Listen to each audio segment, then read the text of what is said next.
සුබ දිනයක් සියලු දෙනාටම. මෙවර ආසියානු කුසලාන පන්දුවාර 2020 ක්‍රිකට් තරඟාවලියේ සුපිරි 4 වටේ සඳහා සුදුසුකම් ලබා ගැනීමට පාකිස්තාන ඊයේ සමත් වුණා.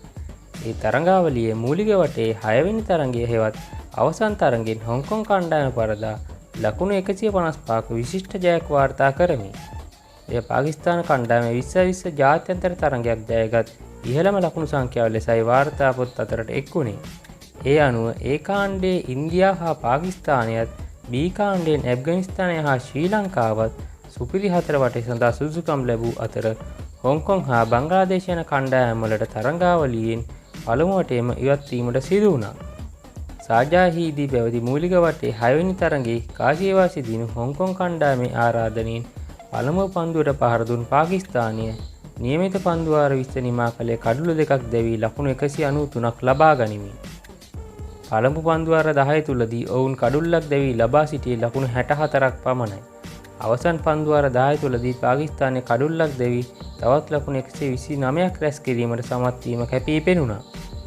නායක බාබර් අසාම් ලකුණු 9කට දැවී ගිය අතර ෆකර් සමාන් ලකුණු 53ක් ඉනිමේ නැංගුරම බවට පත් වූ ආරම්භක පිතිකරු මොහමඩ් රිස්වාන් පන්දු 57කින් 6 පහරක් හා 4 පහර 6ක් සමගින් නොදෙවී ලකුණු 78ක් ලබා ගත්තා. සමන් හා රිස්වාන් අතර දෙවෙනි කඩුල්ලේ ගොඩනැගුණු සම්බන්ධතාවයේ ලකුණු 116ක්. ඒ පන්දු 81ක් තුලදී කුස්දිල් ෂා පන්දු 15කින් නොදෙවී ලකුණු 35ක් රැස් කළා. 6 පාර 5ක්ද සමගින් පන්දු ඇීමේදී ඒෂාන් කාන් ලකුණු 28කට කඩලු දෙකක් ලබා ගත්තා. පිළිතුරින්ම ක්‍රීඩා කළ හොංකොං කණ්ඩායමට පන්දු වාර 10යි පන්දු 4ක් අවසානයේ සියලු දෙනා දැවී ලබාගත හැකි වේ ලකුණු 38ක් පමණයි. මේ වාර්තා පොත් අතරට එකතු වූයේ 2020 තරඟයක ලබාගත් අඩුණු ලකුණු සංඛ්‍යාව ලෙසටයි. කිසිදු පිතිකරුවෙකුට ලකුණු 10 සීමාව පසු කර යාමට හැකි වූයේ නැහැ. පන්දු ඇීමේදී ෂඩබ් ખાන් ලකුණු 8කට කඩලු 4ක් දවාගත් අතර මොහමඩ් නවාස් ලකුණු 5කට කඩලු 3ක් මිදහෙළුවා.